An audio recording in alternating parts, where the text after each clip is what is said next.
comprised of the heroines, the beloved, the fan favorites. That's right, it's the women of Supernatural. Ladies and gentlemen, please put your hands together for Ruth, Briana, Buckmaster, Kim Brooks, Rachel Miner, and Emily Swallow. Just the thought of that. Cinco, Bubbo. You make it if we try. Just the thought of that. Bravo. Just the thought of that. 1, 2, 3, 4, 5. Shooting castles in the sky. Shooting. Just the thought of that. Shoot the castle, Bubba. You and Open fire on the castle. Shoot the castle. Shoot the windows out of the castle. Shoot the castles. Build. Shoot them down. More of that, please. Make other comfortable. Everybody pull their seat, and there they are. 1, 2, 3, 4, 5. There they go. Nice, classy entree. And Good now, morning. Oh, fuck, it's not morning anymore. Well, fuck you guys then. I got a microphone with a pink. It's very It's pink. very pink, Richard. I think it's a good morning. It's one of those, I actually got sleep. Yeah, man, same, Yeah. same. There must be something really good in the water here because everybody's sleeping really well at this convention. 9 hours. I've never slept 9 hours at a convention. I don't know what's going to happen. It's gonna be wild, you guys. Hi. Hi! That's what happens. Awesome. Look at all these That's what happens when we get sleep. We like remember to say hello to people. Hi. Hello. Hello. Sparkling. Who was at karaoke last night? Yeah! That's all. Okay, It was thanks. fun. That's all I got. Good panel. Peace out. Hey, is this the bit where we should do the bit about when the boys come back on? Yes, please. Right, okay. Oh. So, sometimes when the band come on to bring us off, people go boo because they don't want us to leave. But they're a little bit sensitive. So And we love them we very love much. them, yeah, and we want them to feel welcome when they come on stage. So when they come on to take us off, can we like lift the roof off? Like, yes, you guys are here to take them off. Yeah? Because we love women here, but we also love men. Yes.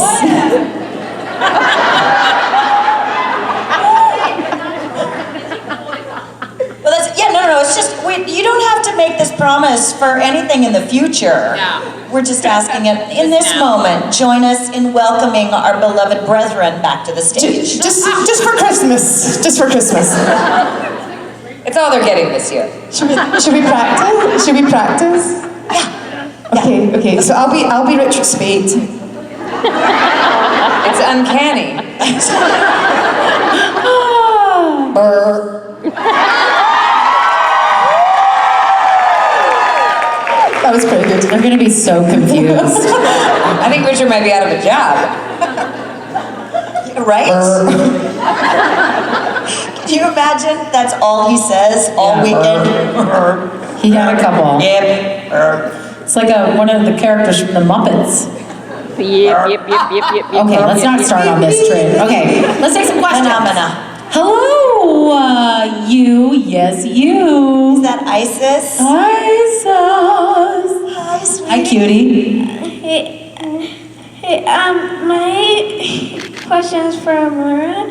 How did you feel when Dean was a bomb? What'd you say? I didn't hear any of that. The question's for Amara. Yeah? How did you feel when Dean was a bomb? When How did I feel was when a- Dean was a bomb? A bum or a bomb? A bum or a bomb? A bomb. Okay, I was like, I don't think Dean's a bum. He's a very upstanding young man. I think it was very confusing because, you know, we had some very special feelings in our hearts for each other that were kind of conflicted. And your hearts or your Well played, in our Emily Swallow. in other But bits. some anatomical arena. You know, things As a were kind child. of tingly. Do you have anyone that you have a crush on yet? No? Not even like Dean or Sam? Somebody Yeah, behind your you's mom is nodding. saying yes. Somebody's outing you. So, you know, I mean, it's confusing anyway if you like that special somebody. Sometimes you feel like you're floating on air. Sometimes you feel like you want to die. I would imagine if someone you had a crush on had a bomb inside their body, it might make it a little more confusing. So, Conflicted. yeah. I think that she was relieved that it all turned out okay, and that he did not blow himself up, because that wouldn't really have helped anyone. It would have been a sad day for us all. Yeah, no season 13. Yeah. Thanks, Isis. Great Thank you, question. sweetie. Thank you. Hello, what's your name? Where are you from? What do you want? My name's Lauren, and I'm from Atlanta. And I was just wondering, what are your hair care secrets? What's that? Your hair, what do you do? How do you all keep it looking great? What do I do? So usually in a slightly tired state, what I do is, without looking, what I do, I can do it in a bus, I can do it in a moving car, not when I'm driving. Do you need two hands here?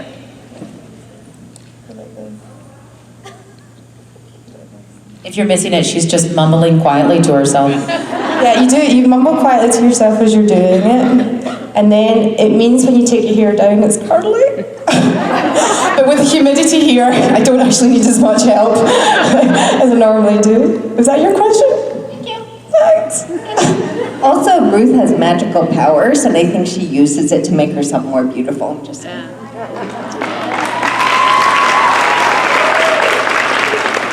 You should have seen Rachel last week when we were at the marathon. She had the sexiest tights I've ever seen on in the world. I want her to bring them out for tonight. I almost wore them again, but then I was like, is that asking for people to continue to? Or, Yes, and that's okay. And that's What's wrong with that? Thigh validation is important. Okay. Go for it.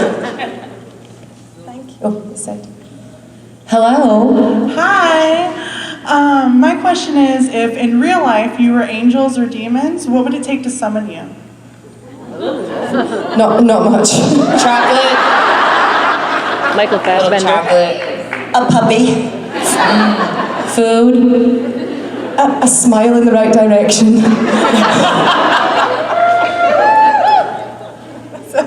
Not Michael Fassbender. Did somebody just say a unibrow? That's what I heard. Oh, a unicorn. Hey man, there's all kinds of kinks out there. You know, whatever your I'm thing not judging is. ya. Everyone needs. Unibrow, the magazine. Men with unibrows. I have Unicorn. a feeling that people would be using hexes against me, not some nickname. Because I'd be like, yeah, I'm here. Do you need me? You need to get rid of, I need to be exorcised, not summoned. Just go away. Sure. I think you need something. You seem to be having some feels. I'll be right here. You'll be ready for a hug any minute. That's right. We're the overly attentive angel demons. We're the easy angels. Hello. Hello. I'm Jennifer. Filthy mind. Wow. What's your name? Where are you from? What would you like to know, darling? I'm Jennifer from Bradenton, Florida, and I was wondering if you ladies like chocolate. Let me think, yeah. That was an easy. I like chocolate more than most things or people. I'll tell you how much I like chocolate. I quit sugar like 8 years ago. I eat raw chocolate. I would eat a chocolate unibrow. You make those. There's a cake for that. Chocolate Unibrow the magazine. Yeah, look at. Debbie does Dallas, then has a chocolate Unibar. Wait, hold on. I suddenly thought of something really too dirty to continue with. Yes. Use your fucking imaginations. I know how dirty you assholes are. Pull it together. I don't want this on YouTube. I am a mother. I feel like there's more to that question based on Okay, the fact yes, that you're sorry. holding something. Back to you. Or maybe that's just me hoping. because I have some, but I was informed I couldn't just give it to you guys right now. Oh. Are you scared now? Can I get it? Go get it. I think we're allowed to rob them. We just aren't allowed to accept gifts from them. Emily Swallow. That's okay. Her superhero comes out. Yes. Thank you. She didn't have anything. I don't know.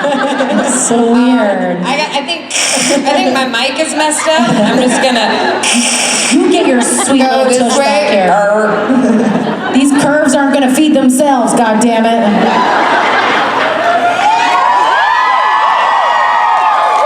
It's good stuff. It's the Yeah. good stuff. We've got this. Yes. Oh. Okay, Yes. true story. When I lived in New York, I lived across the street from a Godiva shop, and I was there so often they gave me the employee discount. That's awesome. I That's can. amazing. They'd have it ready for me. Like Starbucks has your order ready for you. No, Godiva would have my truffles ready for me. Also, true story. When you said you lived in New York, my heart beat a little faster because I was thinking, I love you all so much, but the one problem is I live miles and miles away. But now I'm there, That's right. and I have a puppy. So we're gonna hang out. So I'm there. Summoned. Whoa! Chocolate lava cake truffle, strawberry cheesecake truffle, and creme brulee. I don't know what to do. I know, guys. I know what to do with it. I know what to do with it. Watch. You know what? It's garbage. It's just terrible. I don't want to try it. I don't want to go there. I feel like you should just let me get rid of it for you. Thanks for taking one for the team, Briana. I do enjoy the fact that they say they're irresistibly smooth. You're not wrong. Yes. Oh yeah. I'll eat off the floor. I don't care. I'll just be down here.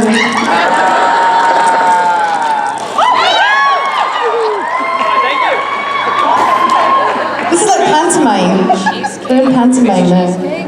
Those Lindor chocolates are probably my favorite thing in the world. And listen, I'm gonna say that I don't want any of you bringing me any of them. Because last time I said that about a candy bar, I got Kit Kats for a fucking year and a half. It's not the worst thing in the world, but now I can't look at Kit Kats anymore. I'm just kidding. I had one half an hour ago. I'm completely distracted by No, I something thought we were else. saving them all. There's a Christmas tree. I have a over garbage here. bag. Okay. Oh God, that's good. Thank you. What's your name again? Jennifer. I don't know why I'm yelling into a microphone, Jennifer. but thank you, Jennifer. Thank you, Jennifer. Really loving it. I'm Hello. talking with my mouth It's full. the best. I love that you've carried that over. Have you been wearing that all weekend? You're more pregnant today, though, aren't you? I can't. Blessed be the fruit. Thank you. This question is for everyone on the panel who wants to answer it. I was wondering if you could explain what the Bechdel test is to the audience. And Oh, talk yeah. About, Yeah, we can. We talk did it. about- Yeah. and talk about how you feel it relates to your overall career, including, but of course not limited to Supernatural. This is gonna be a long panel. Yeah. I actually note it in real life. I was out with two girlfriends and we did a whole night and we passed the Bechdel test the entire night. Yeah, where the conversation's not Does everyone about. know what it is? Yeah. Ruth, will you explain No, this? you're more intellectual than me. You explain. Oh, don't look at me like that. Make Rachel do yeah, it. Oh my God. Because I have stuff to say about other representations that. Okay, yeah. Yeah. Is there other names? No, I'll do that after. But first, explain the Bechdel. It's when first of all, when there's just two women in a scene, and the conversation isn't about a man, isn't about how the storyline feeds into a man and also into I believe in a kind of in a romantic or relationship Yeah. point of view. So like Amara and Rowena just have a conversation about the end of the world, and it's not about saving or serving another male character. That We would got so pass. excited when we mentioned the Bechdel test because we'd been talking about it before, and then we got that script and we were like, oh my gosh, it's happening! It's amazingly rare. Like the number of times where I've seen shows or films that are touted as like being female empowered because there are many women, but you realize the whole time they're just trying to get the guy to pay attention to them. There's actually a list of movies, and there's so few movies that actually pass the test. Whereas there's many conversations where men have conversations with other men, and it's not about a woman or a romantic interplay with a woman. So yeah, is that right? Do you agree? Yeah. But it's super important because these things seep into our consciousness. And that's something that I've been looking at a lot, just in terms of how we represent ourselves in the world, that it makes such a difference, and we often don't realize that we're kind of subliminally affected by all of these things. We don't think we are of value because we're constantly taught that unless you are presenting a certain thing or you care about a certain thing, you don't really belong in existence. So that's something that I'm very passionate about now too, in terms of representation of ability as well. It's so important because I can't tell you over the last 8 years how many things I catch all the time where I feel less than or that I should not be alive because I've never seen it properly represented. Or if you do, a lot of times I realize that when we do see decent representation of people who are disabled, usually they're male. So it's a weird, it's a double whammy. Being female and disabled, you so rarely see a strong character that is just continuing to live their life. We mostly see male characters. If we ever see a person in a wheelchair who is, still surviving well and still strong and stuff, they're male. So, and their storyline tends to be about being a survivor. Yes. Yes. So, did you write to Andrew Dabb yet? Did you send him the email? To what? Explaining that you were still acting? No, I haven't written to Andrew, but I am actually actively starting to fight to get back into acting. I would love to see you.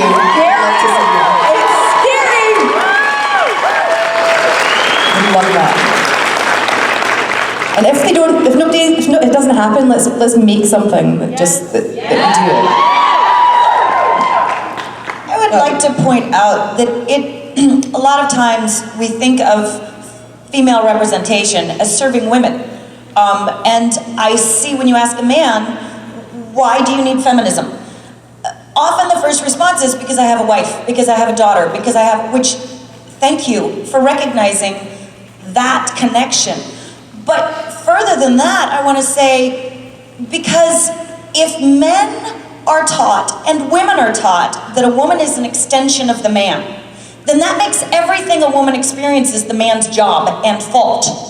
So when a man can sever that assumption that actually every pain your loved one who happens to be female experiences is your fault and job, it actually would free men up as well to see women as not their extension, but a human being who is present and capable of being a partner, and also that they don't have to worry about anyone besides themselves. And I think that would also be very freeing. So it's not just women who need to see equal representation to take back our own power. I think men are also fully served by going, oh, I don't have to fix you. I don't have to be blamed for you. I don't have to somehow live my life for me and you. I can just be present and witness and love you, and that's enough. And I would like to see that for men as well. Amen.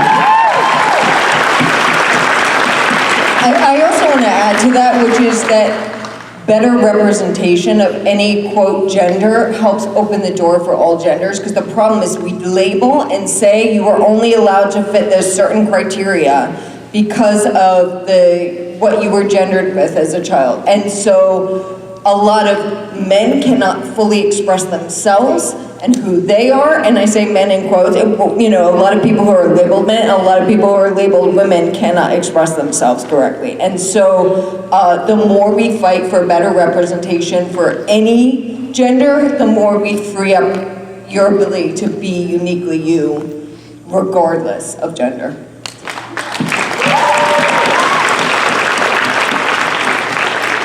Thank you. And good luck to you. Thank you so much. Looks like it's going to be painful. And it might happen 4 or 5 times. Hi. Hello. I'm Abigail. I'm from here. So just to get that out of the way. Jacksonville! I asked Rachel this. Is it working? I asked Rachel this yesterday, so I wanted to extend the question to the rest of you if they're on the stage. One of my professors in college always said that acting is living someone else's truth, and because of that, whenever I act, I always find myself learning different and new truths from each of my characters. I was wondering what truths your characters on Supernatural have taught you.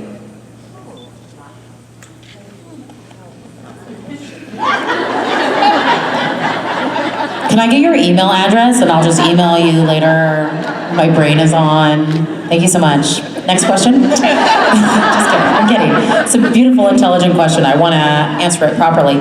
I love that did you say that your professor is teaching you, or is telling you that acting is about living somebody else's truth? Yeah, that's beautiful, and that's very profound and accurate.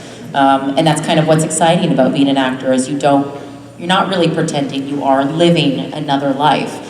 I would like to offer, though, that I think of it slightly different, that in living someone else's truth, I find out truths about myself, which is kind of cool. Yeah, exactly. So I think that for me, the truth that I discovered through Donna was that I have everything I need within myself, and I don't need validation from anybody.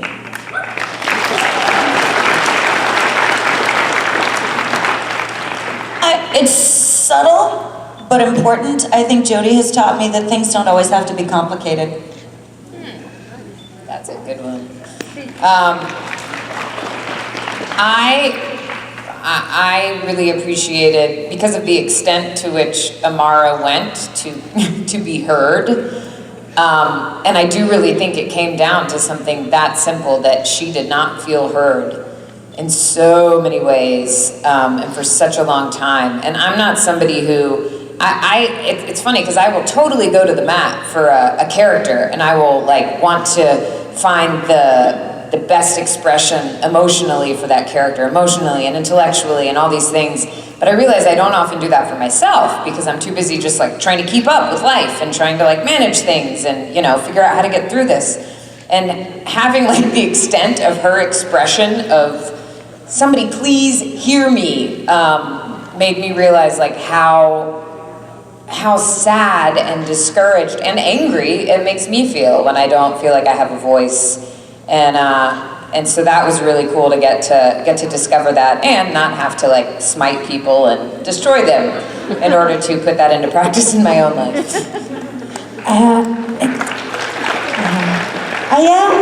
I think I learned I'm fabulous. I had a slight suspicion. That's it.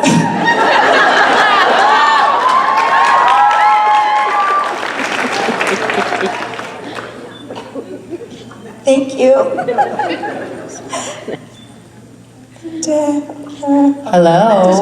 Did you answer? I answered yesterday. Oh, sorry, that's Hi, sorry. So my question is, what is the most interesting fan experience you had not at a con? Just in life? Yeah, just out in the wild. What's the most interesting? Out in the wild? What do you think I do on the weekends? You're not wrong.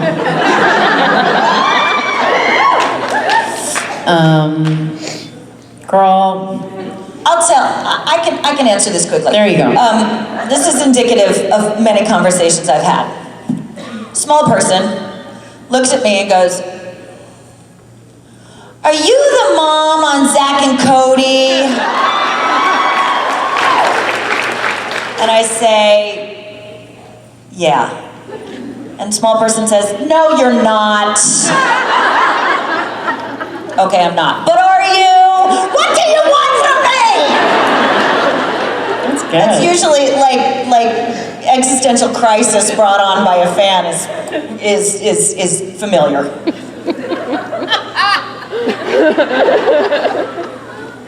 I've forgotten the question.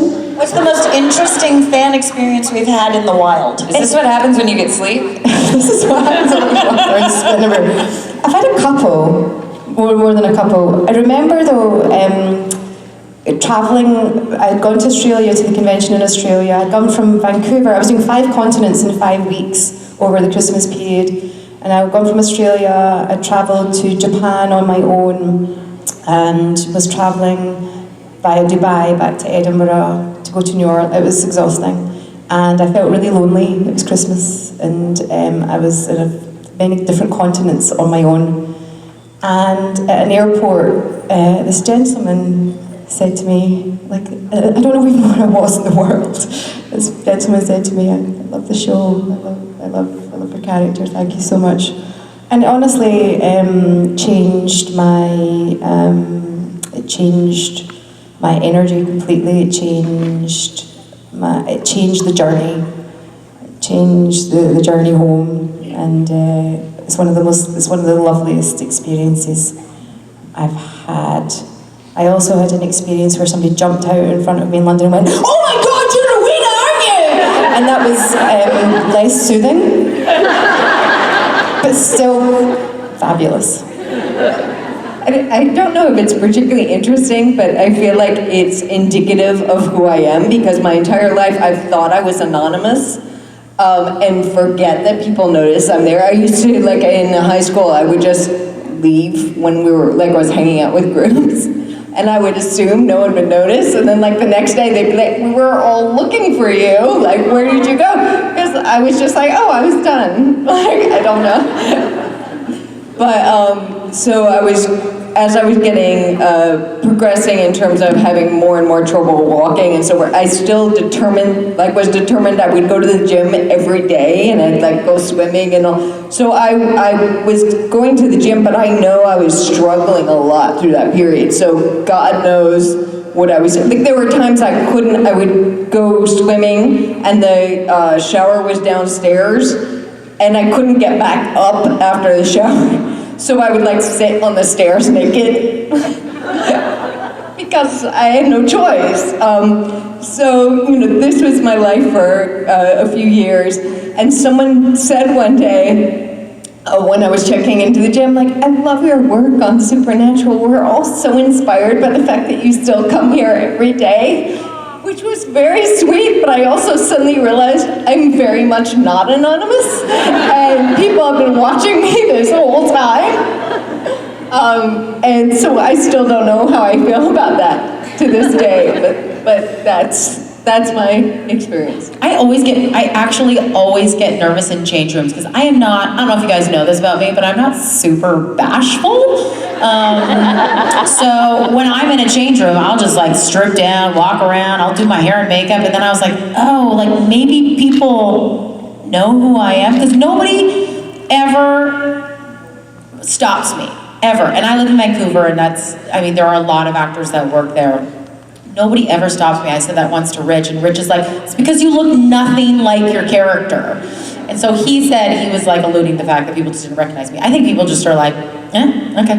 But often I have people waiting for me at the Vancouver airport after a convention. And one time there was quite a substantial gaggle of young girls, like high schoolers, and they were all wearing the Wayward AF t-shirt, and they were so excited. And it was early on, I think it was when the movement was just starting, and I was like, oh my God, I was like, this is what I'm doing this for. Like, I love getting a paycheck, I love being able to travel, but the fact that there's these young girls that feel influenced by things that we say up here or online or things that we do by demonstration, that made me go, oh, you're listening, you're paying attention, and that makes me pay attention to what I'm doing, and made me feel very proud and very excited. I have a really quick one, which happened here because I'm from here. My whole family still lives here, and so when I'm in town, I go to the church where I grew up with my parents, and there was one time, I guess shortly after I'd started doing Supernatural, when I was in the lobby and somebody like across the lobby went, "Hey, it's the darkness!" And I'm in church and I'm like, whoa, whoa, whoa, whoa, whoa, whoa, whoa, whoa, just, okay. Maybe not here. Maybe don't yell at some people who have, you know, because many people had no idea that I was doing this show, so I was like, come on. I already got in enough trouble when I was a kid. So that was memorable. Good, it's good. Thank you.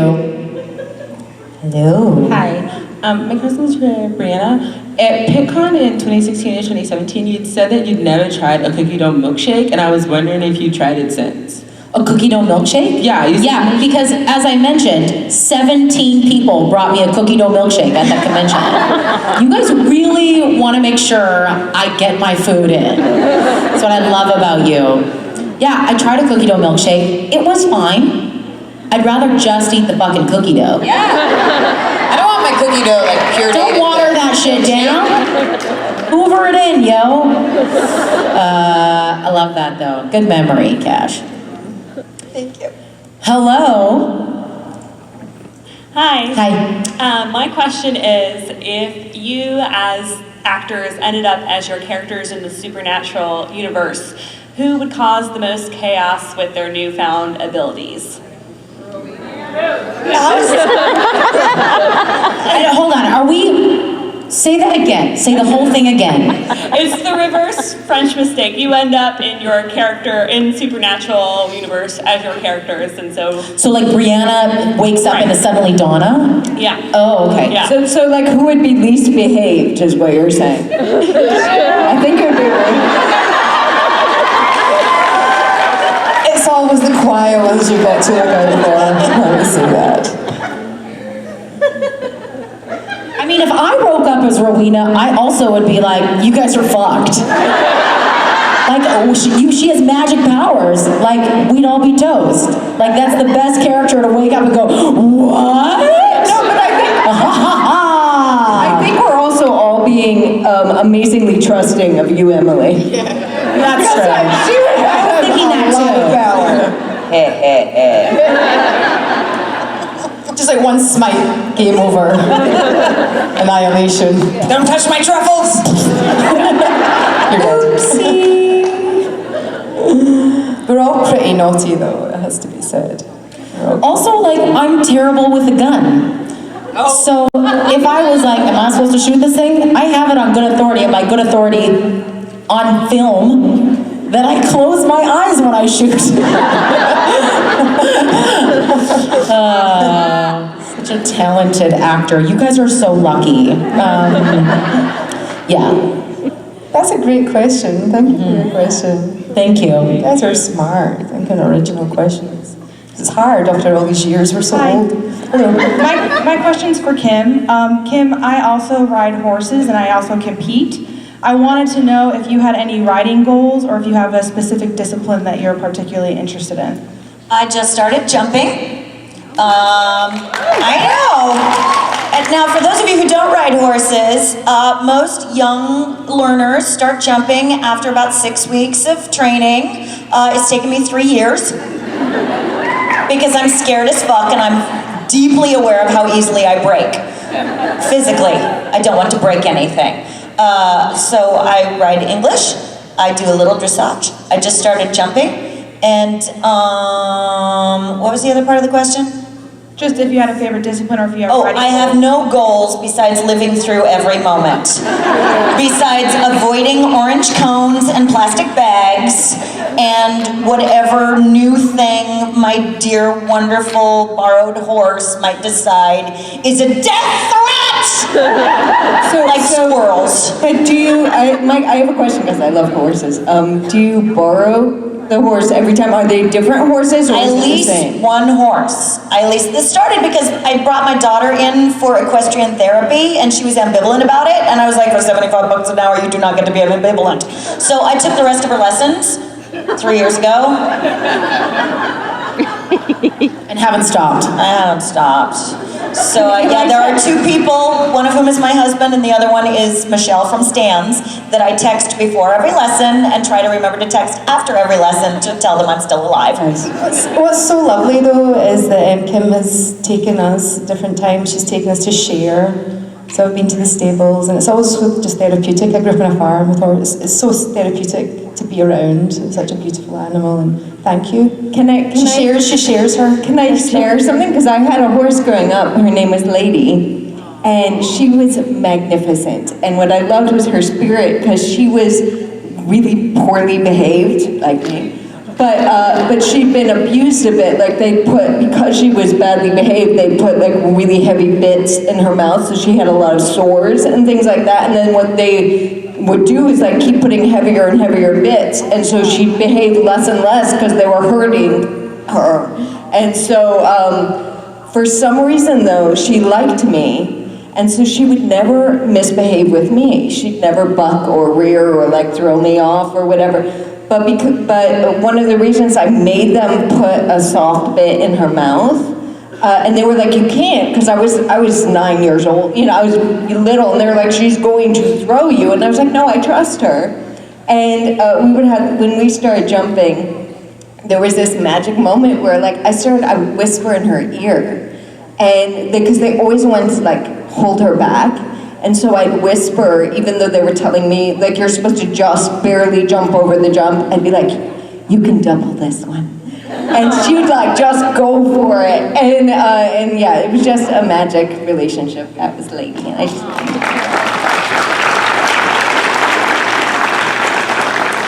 And I love telling Kim about these things, because her eyes sparkle a lot. My horse that I leased started life as an Amish cart horse. He's huge. He's built like a barrel. And she has a voice for him. Oh, yeah, no. Voice. Tonka quite intelligent, but Tonka kind of speak like Tarzan. Because most horses not speak at all, so Tonka quite smart. But Tonka referred to self in third person. As Tonka does. I want to throw something else out, which is just like a lesson to humans. It wasn't because I was wealthy that I had a horse. I started working very young, and it was the first thing I got with my own money, was I started renting, I got a horse and I started renting space to keep it, and so I wasn't able to see it all the time because I was working, but it's just about, we can determine our own lives. So.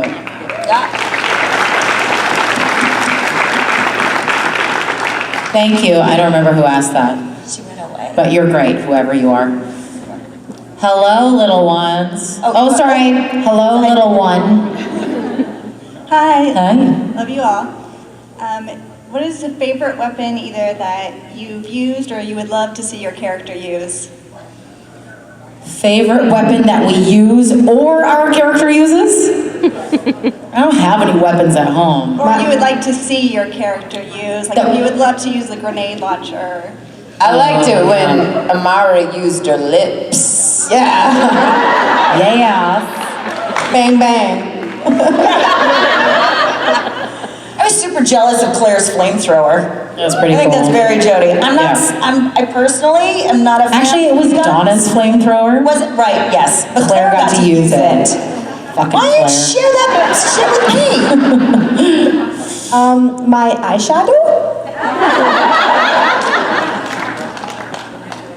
I loved Meg's non-weapon-based powers. Like there was a moment where she like started to like crush Crowley with her hands. What? Yes. I saw this episode.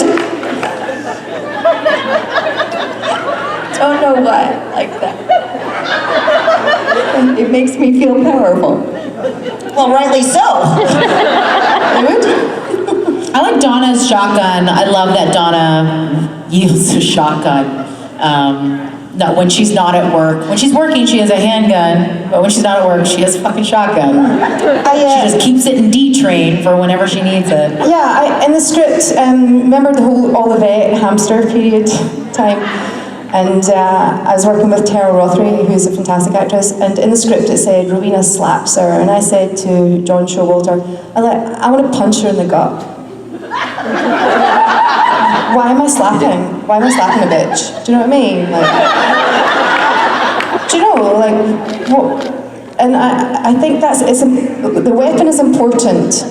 It's how we use it and the thinking behind what we're doing that I think is more interesting. And I remember Emily telling me a story about, it's not a weapon, but in something else you were filming, Girlfriend's Guide, which I love, there was a car in the scene, a really fancy car, which was supposed to... Aston Martin, and it was supposed to be used as her boyfriend's car. And Emily's suggestion was, why isn't the car mine?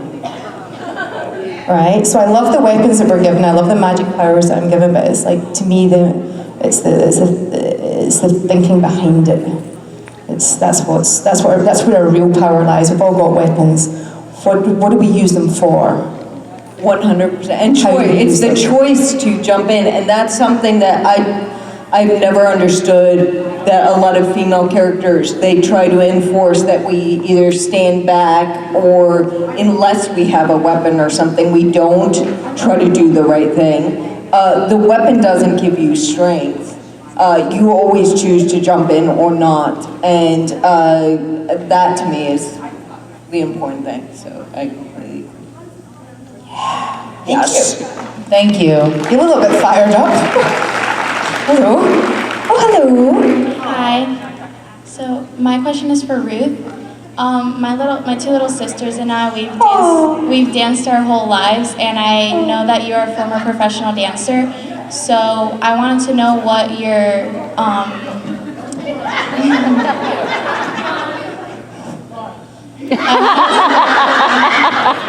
Okay, sorry, ask one more time. So I wanted to know what your favorite type of dance is and why. I love private dances. Do you know, it's just so good to move, isn't it? It's so good to move, wherever we're at, right? Oh, Kim posted a video the other day about stimming that was so beautiful, and she was talking about stim dancing, about how... It wasn't me. For any of you who are interested, she's at Agony Autie, A-U-T-I-E. She is autistic, she has an autistic child, so this is not original. No, but I just wanted she's amazing. But when she said stim dancing, I was like, oh my gosh, that's something that I, maybe not for the same reasons, but I do to free myself all the time. If I'm alone in a room, and it doesn't matter what my physical condition, I will turn on music and I will find those motions, and it changes everything. What you were saying reminded me so much of that. There's so many different kinds of dancing. I've tried so many different kinds. Flamenco, ancient Greek, tap, I like a bit of tap. I think most people can do tap because it's just making music with your feet. Ballet was my first obsession. It's like a love-hate relationship. I could talk about this for an hour and a half. What's your favorite? Can I see some from the girls? Can I see something? Can I see you do a little shimmy? Can I see a little dance? Ooh! Oh my God! Oh, I love it! Little break dancing. So cool. Oh, wow. Okay, wow. Wow. Okay, really phoning it in, eh, girl? Oh, you're the cutest. Because I love talking about this with you. I just wanted to throw in, also, it's, I think, one of the most... There she goes. Yay! Thank you for your questions. Thank you, girls. So beautiful.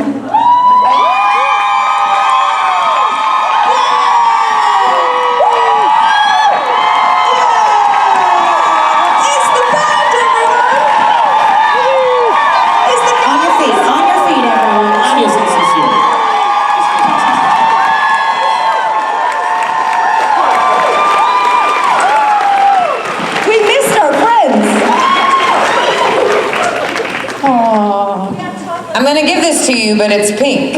It's not red. I accept your offer. This is, well, this is different. That's a refreshing change of pace. We just, you know what? We love you, and we decided that every once in a while it's a good idea to express that love instead of a bit. Instead of a bit. Instead of a bit. So we gave up the bit and went for the love because we fucking love you I'll guys. tell you something, I'll take the bit of chocolate over the comedy bits. 10 times out of 10. Thank you very much, ladies. Good people of Jacksonville and the crappy people of Jacksonville. A lot of these women are going to be on this stage tonight singing with this band as a part of Saturday Special. Be there or be square. Marathoner Rachel Miner, Ruth Connell, Emily Swallow, Briana Buckmaster, and Kimberly Rose. All five, Bravo. There's five of them, Mike. Five. Just the five of us. No trace button, single. Building castles in the sky. Just the five of us. It's a long time for five people to build a castle. Times five. Wow, it's going to take a long time for five people to build a castle in the sky. Not to shoot it down, though. Seems logistically impossible. How do you pour the foundation in a cloud? Does it work that kind of way? With five people. If only five people tried to pour all that. Okay. I guess I was thinking it was a sand castle. Oh! Well, then why do we need to shoot it? It's going to fall down eventually. The question is, how do you get that sand to stay up in the sky? That's the real elephant in the room. That's really like, how do you build castles in the sky? Sand comes raining down on people and gets in their eyes. So anyway, these people are a threat. These castle makers in the sky are a threat to all of us. So ladies and gentlemen, if you learn nothing else this weekend, do not trust those sky castle makers. They have nefarious motives. Isn't that right, Robo? So it's a warning song. It's a sober warning. All of you who thought, oh, a castle in the sky, that sounds neat. Listen, that's something you take as you stampede for the exits. That the castle in the sky bit is really a misnomer. It's really sand raining down into your eyeball and ruining your vision. That's right. And scratching your cornea. I know. It's not funny. You know why? Because it's dangerous. It's got a little laugh here, Tammy. That is your real name. Yeah, River gets it. Alright, let's end this song. I think it's an auction or something right now, right? It's an auction. So listen, get ready to bid on vinyl photos of people your grandmother will not recognize. I wish you the best of luck. See you in a little bit, everybody.